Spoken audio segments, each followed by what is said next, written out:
Fala galera, tranquilidade? Sejam bem-vindos ao curso de exercícios do concurso virtual, exercícios de língua portuguesa, para você que vai fazer concurso, vai fazer uma prova de português. Então a gente tem o objetivo de massificar conteúdos que você estudou, apresentando questões das mais diversas bancas, CESP, FCC, FGV, SESGRAN Rio, ESAF. A gente vai trabalhar questões separadas por assunto e o objetivo é chamar a sua atenção, é destacar para você o perfil das provas de língua portuguesa, os assuntos mais cobrados, como esses assuntos são explorados, o que o examinador faz na tentativa de levar você ao erro, como ele disfarça, como ele elabora as questões e qual é a intenção dele ao colocar o texto daquela forma. De algum jeito, a intenção aqui é fazer com que você conheça mais o examinador, o sujeito que elabora as questões às quais você terá de responder. Você conhecendo as características do examinador, você evita surpresas na prova. E o treinamento, a prática de exercícios, também é bastante interessante porque você dá uma filtrada naquele conteúdo extenso da gramática, aquele monte de informação, muita coisa para você estudar, e aí você fica um pouco perdido, não sabe o que estudar, como estudar. A proposta do curso é direcionar você, é apresentar para você, olha, dentro do assunto concordância verbal, você vai priorizar esses aspectos. Dentro do assunto crase, você deve ficar atento a essas situações.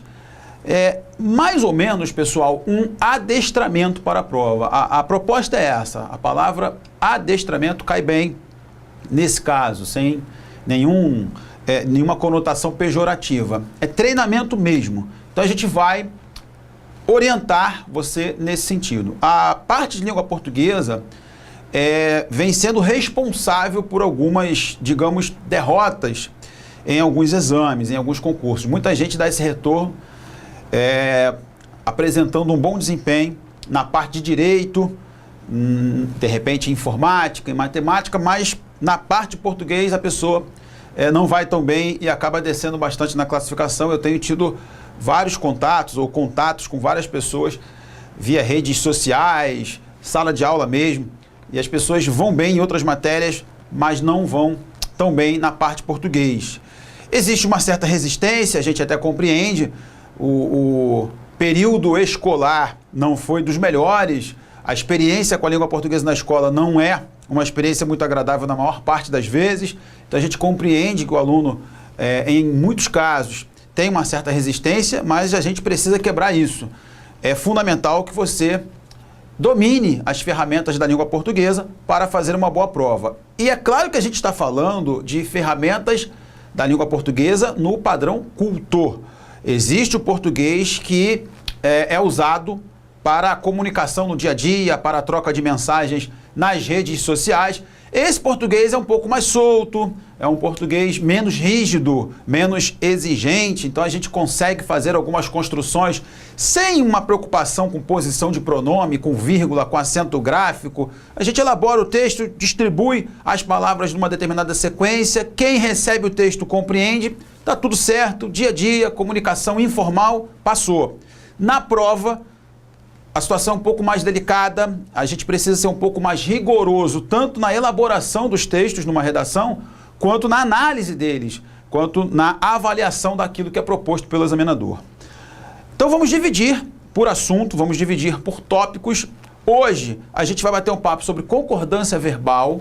Concordância verbal é um capítulo muito extenso na gramática, são vários casos, mas o nosso objetivo aqui não é detalhar todos os casos. O objetivo é sinalizar as preferências das bancas examinadoras e apontar caminhos para que você perceba alguns erros de concordância comuns no dia a dia e, consequentemente, comuns nas provas.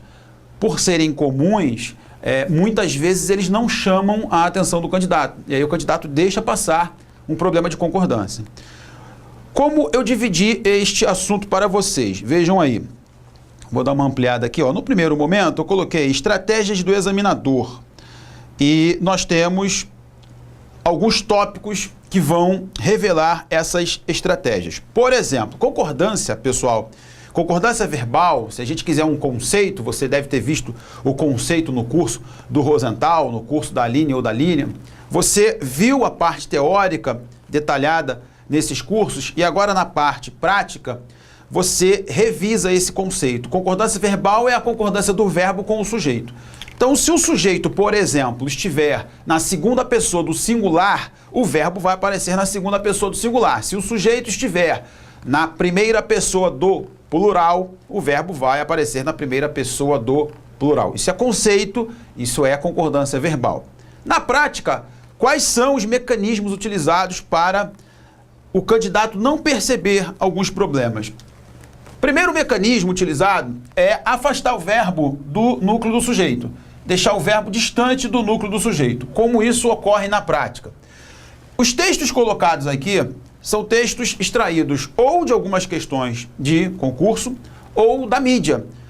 Jornais de grande circulação, revistas, veículos com um certo prestígio. Não estou aqui destacando textos de jornais menos prestigiados, jornais que não vendem tanto, jornais mais populares, não. Estou falando aqui de mídia como o Globo, Folha de São Paulo, Estadão, Revista Veja, Revista Época, tá certo? Então, não é uma seleção de textos elaborados por pessoas analfabetas ou sem muito contato com a língua. Textos elaborados por grandes jornalistas ou jornalistas de veículos de grande circulação. Repare então o primeiro texto. A análise das condições financeiras dos clientes revelam. Então, olha só, nós temos aqui uma primeira situação. Revelam é um verbo flexionado no plural. Certo, candidato? Dá uma ampliada aí para ver se melhora. Ó, revelam.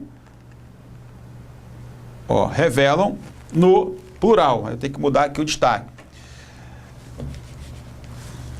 Esse revelam veio no plural e não concorda com a análise. Mas por que apareceu no plural? Porque o sujeito que redigiu isso não sabe português, porque ele é burro? Não. Isso aconteceu por conta das palavras seguintes ao núcleo do sujeito. Então você tem o verbo distante do núcleo. O núcleo está aqui, no início, análise. Entre o núcleo e o verbo, o texto é recheado de palavras no plural. A quantidade de palavras que você tem aqui no plural acaba contaminando o verbo. E aí você tem a análise, revelam, o que evidentemente não está correto. Perceber isso na prova exige atenção. Claro que numa aula com os destaques feitos, isso fica mais fácil. E uma banca que se utiliza muito dessa estratégia, candidato, é a Fundação Carlos Chagas.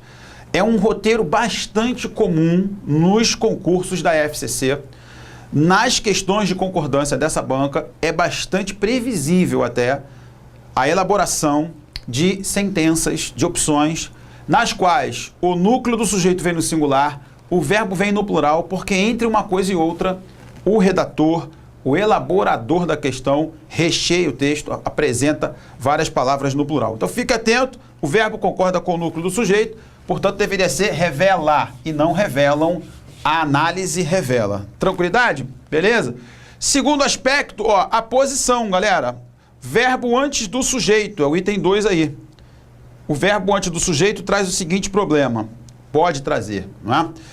Foi divulgado, aqui ó, foi divulgado, uma locução, né? Foi divulgado, após um gigantesco atraso, os resultados dos exames. Resultados é plural, então aqui teria que ser foram divulgados. Este é um erro bastante comum por conta de o verbo aparecer antes do sujeito. Isso em conversas com amigos, em situações informais, isso é flagrado, isso é percebido o tempo todo. Uma vez uma apresentadora de um programa de esportes anunciou a exibição dos gols da rodada. Os gols foram exibidos, voltou para o estúdio e ela, falando com os telespectadores, disse: está aí para vocês os gols da última rodada. Está aí, portanto, para vocês os gols. Notou? A apresentadora que sabe língua portuguesa, competente, muito experiente na atividade que exerce, mas não está livre. Uma situação informal, um programa esportivo, está ali conversando com os telespectadores, né, com o público, e aí, está aí por tantos gols. Não sei quantas pessoas assistiam ao programa na ocasião, mas eu sei que a maioria não se incomodou com esse texto, a maioria não percebeu o problema, e o examinador conta com isso. O sujeito que elabora as questões às quais você responde na prova, ele conta exatamente com isso, com a não percepção. Qual é a diferença do sujeito que não percebe para o sujeito que percebe? O que faz um perceber e o outro não? Não tem a ver com inteligência, não tem a ver com classe social, tem a ver com treinamento, com contato. À medida que você tem contato com esses textos e percebe a engrenagem, como funciona a engrenagem, ou seja, você entende que quando o verbo vem antes do sujeito, aumentam as chances de erro. E você fica mais atento, você fica um pouco mais zeloso, mais ligado, né? Como o pessoal gosta de dizer aí, mais esperto. É diferente. Quem não tem contato com a matéria não percebe isso justamente porque não tem contato mesmo. Não é algo que chame a atenção, não é algo familiar. Se eu não tenho contato com, eu não tenho intimidade, familiaridade. Então, candidato, o que faz a diferença na hora de perceber um problema aqui e outro ali na prova é o treinamento. O que faz a diferença é a prática, é a resolução de questões. Então você tem aí uma segunda situação bastante explorada pelas bancas.